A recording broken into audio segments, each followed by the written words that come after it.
Marlène Schiappa, où est-elle ? Où est l'autorité de l'État en Corse ? Écoutez, il y a un nouveau préfet qui a été nommé en Corse il y a quelques semaines de cela. Et le ministre de l'Intérieur, Gérald Darmanin, arrive en Corse mercredi et jeudi.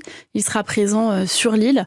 Vous savez que c'est l'interlocuteur qui a été nommé. La responsabilité de ce sujet lui a été confiée par le président de la République et le Premier ministre. Et donc, il va ouvrir un cycle de discussion, de dialogue avec les forces vives et les élus, au premier rang duquel Gilles Simeoni, le président élu démocratiquement par les Corses. Discussion, dialogue, mais il a fallu des scènes d'émeutes, une nuit de violence. Et je voudrais insister, 650 engins incendiaires envoyés sur les forces de l'ordre pour que le ministre de l'Intérieur se décide à y aller 12 jours après l'agression violente d'Ivan Colonna par un détenu djihadiste. Scène d'émeute, de violence, 650 engins incendiaires. Pour moi, la Corse, c'est pas un sujet. Pour moi, je suis corse. Pour moi, la Corse, c'est ma famille, c'est mes racines. C'est un endroit, une île à laquelle je suis profondément attachée, comme tous les Corses, qu'ils vivent en Corse ou qu'ils soient Corses de la diaspora. J'entendais des gens dire que le ministre de l'Intérieur venait trop tôt. D'autres disent que c'est trop tard. Je pense que c'est important que ces cycles de discussion s'ouvrent.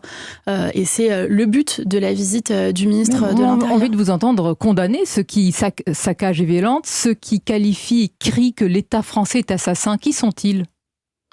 Non mais moi, vous savez, sur ce sujet, je connais trop, comme je vous l'ai dit précédemment, je connais trop. Oui, mais c'est à la ministre que je m'adresse ce matin. Oui, la ministre vous répond. Et la ministre n'est pas dissociée de qui elle est et de son identité. Et donc, bien évidemment, qu'aucune violence n'est souhaitable, mais personne ne souhaite la violence.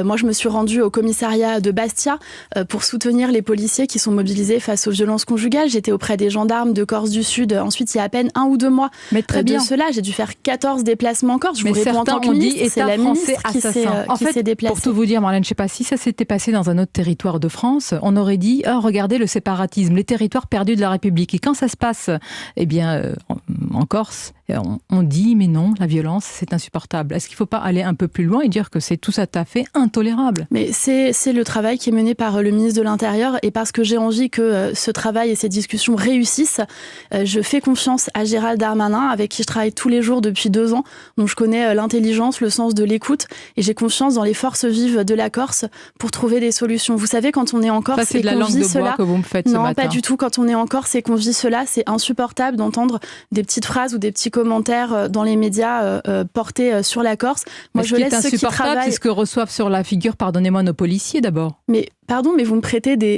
des pensées ou des intentions qui sont absolument pas les miennes. Bah si, ça fait 4 fois que vous me dites c'est insupportable. Bien évidemment que ça l'est, bien évidemment. Mais personne ne dit le contraire. Je suis en train de vous dire que ce qui est important pour moi, c'est de trouver les voies du dialogue. Gérald Darmanin fait part de son grand respect pour les Corses et de sa volonté de trouver des solutions pour l'avenir de la Corse, pour l'avenir de l'île, pour l'avenir de cette jeunesse corse. Et donc moi, j'ai confiance dans le dialogue qui va s'ouvrir, et je n'ai pas la responsabilité de ce dossier. J'ai confiance dans le ministre de l'Intérieur et dans les forces vives de la Corse et dans le président de l'exécutif pour trouver des solutions pour l'avenir de la Corse.